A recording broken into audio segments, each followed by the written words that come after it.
Tudo leva a crer que pela primeira vez o ditador do Brasil, Alexandre de Moraes, recuou. Já há algum tempo nós começamos a ter essa percepção de que o regime totalitário que estava sendo instaurado no Brasil não poderia durar para sempre. A perseguição, o desrespeito à Constituição, a interpretação criativa dos nossos direitos e dos artigos da Constituição, a intimidação, prisões ilegais, busca e apreensão por conta de palavras, corruptos sendo soltos, pessoas inocentes sendo presas, intimidação na imprensa. Mais cedo ou mais tarde, isso teria que acabar. A situação chegou a um nível insustentável, onde apenas 12% do Brasil hoje aprova o nosso Supremo Tribunal Federal, e o presidente do Supremo Tribunal Federal, Roberto Barroso, é obrigado a dar entrevistas todos os dias defendendo a Corte Suprema, que, volto a dizer, é de extrema importância para a nossa democracia, desde que ela esteja funcionando da forma que ela foi originalmente criada. Não que ela se transformou hoje num instrumento político, de interferência política, de censura, de perseguição, de intimidação. Bom, como vocês sabem, há alguns dias nós tivemos a notícia de que a Comissão Interamericana de Direitos Humanos enviaria para o Brasil a Relatoria Especial de Liberdade de Expressão para entender o que estava acontecendo aqui. Essa decisão deles mandarem para cá a Relatoria da Liberdade de Expressão se ocorreu depois das nossas visitas dos deputados federais, comitivas e delegações que nós fizemos para os Estados Unidos ao longo dos últimos 2 anos, denunciando o que estava acontecendo no Brasil. E a cada visita, a denúncia crescia, porque eram novos crimes, mais perseguição, mais censura, mais pessoas tendo seus perfis derrubados, posts derrubados, em ordens sigilosas, sem uma fundamentação, claramente contra o que diz a nossa Constituição. Bom, depois de muitas denúncias, eles decidiram vir ao Brasil. E decidiram vir ao Brasil não só por causa das denúncias, mas também por causa da mudança do governo americano, que falou que não vai continuar enviando fundos para instituições que realmente não trabalhem pelo que ela foi criada. No caso dessa, defender os direitos humanos que no Brasil têm sido desrespeitados. Bom, é só eles organizarem. Semana que vem eles vão estar aqui. Eu e meu gabinete e alguns outros deputados estamos organizando a lista de pessoas que eles vão marcar a agenda. Nós estamos falando com várias pessoas, vamos entregar o caso de novas censuras e várias outras pessoas que nós estamos organizando para que elas tenham uma audiência. Tá? Estamos tentando também separar um auditório, um plenário no Congresso, apenas para que deputados e senadores censurados possam ser ouvidos pela relatoria. Bom, dito isso, ontem algumas notícias interessantes e curiosas saíram na internet. Moraes restabelece redes sociais de presa do 8 de janeiro. Peraí, Moraes restabelecendo a rede social de uma pessoa que foi presa no 8 de janeiro? Ele tinha feito isso antes? Não, em nenhum momento. Agora, de repente, ele estava devolvendo redes sociais. Moraes libera contas bloqueadas do influenciador Monark em suas redes. Lembrando, Monark também é uma das pessoas mais perseguidas e mais odiadas por Alexandre de Moraes. E fez várias declarações que realmente reverberam com o que o povo concorda, mas não pode dizer com medo de ser preso. Moraes hoje está basicamente exilado nos Estados Unidos por conta da perseguição que ele sofreu aqui. Moraes envia à PGR pedidos de indulto de Daniel Silveira, o indulto que é o indulto do Lula, não do Bolsonaro, no qual o Lula disse que quem estava em regime semiaberto poderia ser libertado, né? E o Daniel Silveira estava dentro desse critério. Normalmente, Moraes recusaria isso de imediato, de ofício. Alexandre de Moraes recua e manda desbloquear redes sociais de Léo Índio, primo do Bolsonaro. Léo Índio, que inclusive tem vídeos e fotos no momento do 8 de janeiro. Tá? Essa foto que você está vendo aqui é do Léo Índio no dia do 8 de janeiro, lá na Esplanada. Aí tem essa matéria que vale a pena mostrar para vocês, que saiu na Folha de São Paulo. Relator da Comissão de Direitos Humanos sobre Liberdade de Expressão encontrará alvos de inquéritos do STF. Delegação do órgão da OEA, chefiada por advogado colombiano, chega neste domingo ao Brasil. Um delegado da Comissão Americana de Direitos Humanos, que chega ao Brasil neste domingo para investigar a situação da liberdade de expressão no país, agendou encontros com representantes de bolsonaristas e alvos de inquéritos do STF. Uma das conversas será com o advogado de Felipe Martins, ex-assessor da presidência sobre Jair Bolsonaro. Ele está com as redes sociais bloqueadas e teve um pedido de entrevista à Folha censurado pelo ministro Alexandre de Moraes. Ou seja, Felipe Martins não pode dar entrevistas. Qualquer outro preso do Brasil, por pior crime que ele tenha cometido, pode dar entrevistas. Lula, enquanto estava preso, dava entrevistas. Agora, o Felipe Martins não pode dar entrevista? Por quê?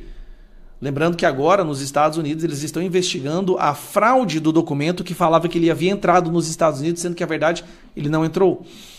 Martins é um dos indiciados pela Polícia Federal no inquérito da suposta trama golpista patrocinada por aliados de Bolsonaro e chegou a ficar 6 meses preso no ano passado, com um documento falso, hein? O encontro com a defesa dele, formada pelos advogados Sebastião Coelho e Ricardo Schaeffer Fernandes, deve ocorrer em Brasília. Então, quem está vindo aqui é o Pedro Baca. Eu já conversei com ele, né, 2 vezes nos Estados Unidos, fazendo denúncias do que está acontecendo aqui. E nosso gabinete está em contato direto com o grupo do Pedro Baca, com assessores do Pedro Vaca, mas pronuncia Pedro Baca. E estamos organizando, enviamos para ele a lista dos casos mais sérios de perseguição e censura que aconteceu no Brasil. Enviamos casos como a Revista Oeste, a Cruzoé, do Cláudio Dantas, né, e do Diogo Mainardi.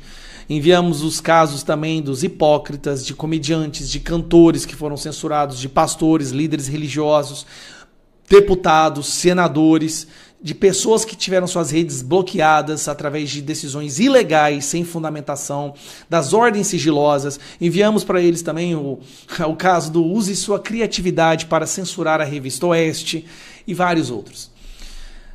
Eles vão sair daqui com a exata, perfeita percepção de que o Brasil não é uma democracia. E isso está colocando muito medo, pode ter certeza. Isso está colocando muito medo no coração desse homem. Alexandre de Moraes recuou porque ele percebeu agora que ele foi longe demais e consequências acontecerão. Haverá consequências para o que ele tem feito. Ele ainda pode censurar mais algumas pessoas, pode mandar prender e fazer buscas e apreensão, mas a verdade é que a credibilidade das suas decisões hoje não existem. Nem mesmo a imprensa militante, que odeia a direita, odeia os conservadores e os bolsonaristas, nem mesmo eles estão dispostos a defender o que o Alexandre de Moraes tem feito. Apenas a militância mais histérica do PT, do PSOL, ainda acha bom.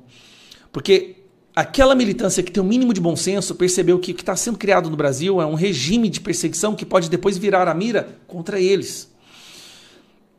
Então ele recuou. Ele recuou e, pelo que tudo indica, percebeu que essa relatoria não veio para passar a mão na cabeça, nem bater a mão no ombrinho desse pessoal, mas para fazer um relatório mostrando com exatidão o que está acontecendo no Brasil. Eles chegaram na segunda-feira, infelizmente no primeiro momento eles vão falar com os censores, isso é ruim, eles vão falar com aqueles que estão causando a censura no governo, né? Mas depois eles vão escutar pessoas comuns e pessoas que foram vítimas da censura. E o relatório que eles vão preparar vai ser um relatório mais próximo da realidade, já que o Donald Trump disse que se eles não fizerem algo, os fundos da OEA serão cortados, e sem fundos esse pessoal perde o emprego. Então, por medo de perder o emprego, eles serão obrigados a falar a verdade. Antes, eles ignoravam completamente o que estava acontecendo no Brasil, mas agora não tem como ignorar mais. Então nós temos aí uma oportunidade única, de dar aquele primeiro passo para reverter o processo de totalitarismo, perseguição e censura no Brasil. Oremos bastante agora essa semana, porque semana que vem pode ser realmente o início, o acender da luz do fim do túnel. Um abraço. Pessoal, isso é um maremoto, um terremoto, uma explosão, uma bomba. Tanto é que a Câmara já está sugerindo, no comando lá do Geyer, uma CPI. Uma CPI é muito melhor do que CPMI, porque junto é muito difícil você juntar os membros. Mas por que essa CPI? Vocês sabem, quando eu falo de qualquer assunto, eu provo, eu participei, eu não jogo conversa fora, mas esse assunto é bombástico. Bem, um ex-funcionário de um departamento do governo dos Estados Unidos, no governo Joe Biden, um desses departamentos, diz ele, trabalhou duramente para influenciar eleições em diversos países, inclusive a do Brasil, usando todos os instrumentos possíveis, dinheiro, influência, financiando projetos que possam e que podiam cessear a liberdade, e nós vimos isso nesses anos todos, o desespero deles de aprovar a censura nas redes sociais, calar as redes sociais. E o Lula já veio prevenido, na pré-campanha ele já falava isso. Temos que regular as mídias sociais, nós temos que regular a internet. Foi muito criticado, depois a velha mídia veio junto, e agora a gente vê, na fala desse cidadão, ex-funcionário desse departamento, a força do dinheiro do povo americano, a força do suor, do trabalho do povo americano, sendo usado para destruir sonho em outros países e eleger os chamados socialistas, comunistas de verdade, é o que eles são por todo o mundo, com essa agência e dinheiro do povo americano. Não sou eu que estou dizendo, é esse ex-funcionário. E isso é absolutamente grave e que requer exatamente uma dura investigação. Esse pessoal foi tão longe com esse ativismo, o ativismo judicial, o ativismo do próprio governo, dos parlamentares de esquerda, que a gente imaginava ter alguma coisa por trás disso, só pode ter. Eles dobram a aposta todo dia. E aí, de repente, aparece este vídeo que mostra com muita claridade o que diz esse funcionário do governo americano. Vamos dar uma olhada no que diz esse rapaz. É muito importante ver até o final. USAID declared censorship holy war against every single populist group, including Bolsonaro. Steve, I'm telling you right now, if USAID did not exist, Bolsonaro would still be the president of Brazil, and Brazil would still have a free and open internet. It was USAID that spent tens of millions of dollars of American taxpayer money funding the push to get anti-misinformation bills passed in the parliament there, funding the legal advocates who pushed the censorship court there, the TSE, to crack down on Bolsonaro tweets and WhatsApp and Telegram messages. They built a censorship octopus in Brazil, and it was built entirely on USAID because USAID declared Bolsonaro a populist, Trump of the tropics, and then set up this operation to control the information ecosystem there. One of the USAID grantees even said on a public call that the purpose was to eliminate the international exchange of ideas between the Trump movement and the Bolsonaro movement. That's what USAID does. They kill domestic populism because it gets in the way of their foreign policy goals. Pois bem, é muito importante que essa CPI se estabeleça e que seja uma composição de pessoas que tenham coragem, que vão lidar com algo importante. Se o Brasil hoje está vivendo uma desgraça, onde o povo está cerceado de se alimentar, o preço do café, da farinha, o preço do açúcar, do arroz, do feijão, já está faltando nas prateleiras. E eles vivem de forma nababesca, eles vivem para taxar o povo brasileiro, humilhar o povo brasileiro e viver de forma nababesca como qualquer governo ditatorial. Por isso, nós brasileiros precisamos, nesse momento, reagir e apoiar essa CPI que já foi protocolada pelo GAE e com razões e com fato determinado absolutamente forte. E sei que convidados ou convocados, esse pessoal do governo Trump e esse ex-funcionário, certamente eles virão com muito boa vontade, porque se ele abriu a boca publicamente, é porque gostaria de falar, e trazê-los aqui ao Brasil, para que o Brasil possa ouvi-los numa CPI e saber toda a verdade. Hoje, não havia necessidade nenhuma. Essa interferência deles no processo eleitoral no Brasil tirou do Brasil a possibilidade de crescimento. O Brasil ia muito bem, a despeito das guerras, a despeito da Covid, o Brasil ia bem, graças a Deus. Tem gente com saudade de Covid, que até já acabou, incineraram medicamento. O que nós temos aí é muita morte por dengue, falta remédio nas farmácias do governo, nas farmácias populares, falta insulina para as pessoas, falta tudo. O Brasil está vivendo o caos, a miséria. Jair Bolsonaro podia estar aí no governo. Então, é grave essa interferência e nós todos temos que trabalhar muito.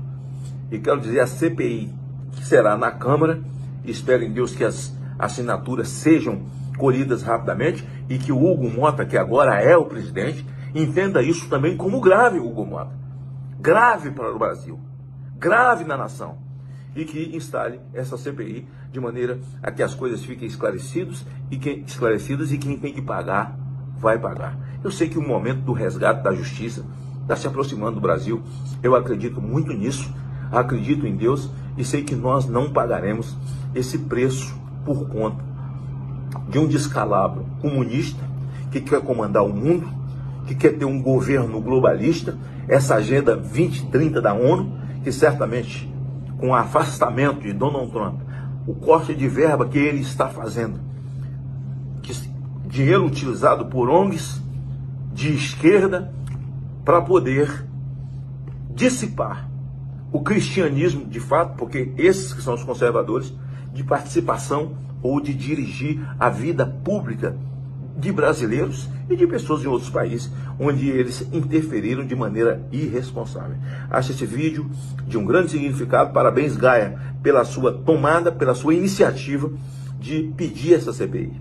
Conte comigo, vai ser uma CPI da Câmara, mas todos nós podemos participar e colaborar no sentido de que tudo isso aconteça. Acho que pessoas que estão nos Estados Unidos, exiladas, né, os nossos jornalistas, elas podem ajudar demais pelo relacionamento que tem nos Estados Unidos hoje e com essas pessoas que estão falando, verbalizando esse assunto nos Estados Unidos. Eles poderão ser muito úteis ao Brasil. Esses brasileiros que não podem estar no Brasil, passaporte cancelado, outros estão na Argentina, o povo do dia 8, essa miséria toda que se estabeleceu no Brasil, financiada com dinheiro americano. É uma notícia altamente bombástica, né? Mas também não deixa de ser alvissareira para nós que possamos identificar a verdade a respeito desses fatos.